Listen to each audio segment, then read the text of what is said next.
Hi guys, so I've been asked to do a review of the Parnis Daytona. This is the black dial version. So here is that review. First off, here's a wrist check. This is a new addition to my collection. This is the Timex Waterbury World Timer. Fantastic watch that. But this is also a decent watch.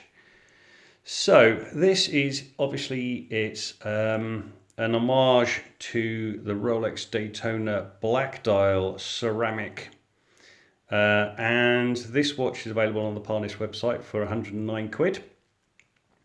It's basically got a lug width of 20 millimeters. It's a 38.3 millimeter case. It's lug to lug. Here is a 46 mil. It's 13.3 mil thick. It's 51 mil in length, and it weighs 120 grams. This features a Seiko mecha quartz movement. So basically, the main motion of the hands is quartz, and when you use the pushers to activate the chronograph is mechanical. So it's quite an interesting movement. It's a VK63A. So that's what it's got inside it.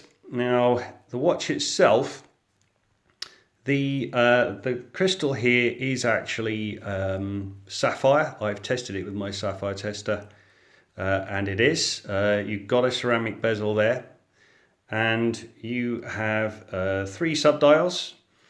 You have running seconds, you have a 24-hour dial, and up here you've got the chronograph minutes. The chronograph second hand remains still until you actually activate the movement, and then you can read off the main seconds hand against the tachymeter bezel if you want to do that, or just make a timing. It's got a really good feel to it. When you actually press the start, it really snaps. Like that. There it goes. If I stop it and reset, pretty instantaneous reset there. These are screw downs for water resistance. The crown itself isn't screw down, but you can pop that out and reset the date quite happily. Now the case back is pretty much looks like a standard Rolex case back. Nothing particularly special, nothing printed on it. The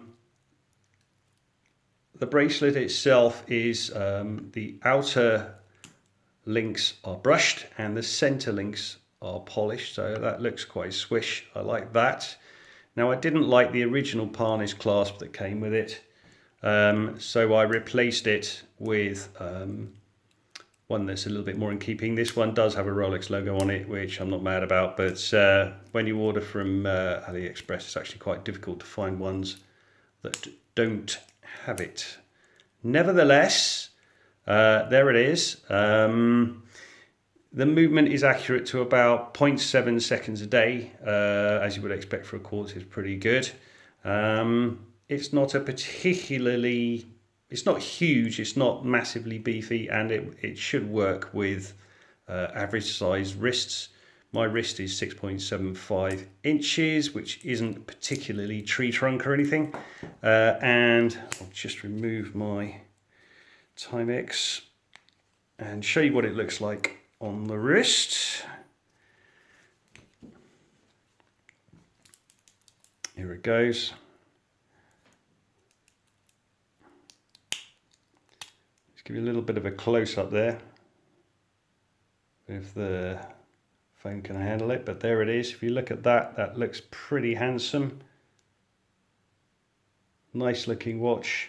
If you want to get a clasp from AliExpress, they vary in price anywhere between sort of a tenner and 20 quid, so not too bad. But it really is a nice watch. My wife actually bought this for me for my birthday. She surprised me while we were on holiday, and it is absolutely fantastic.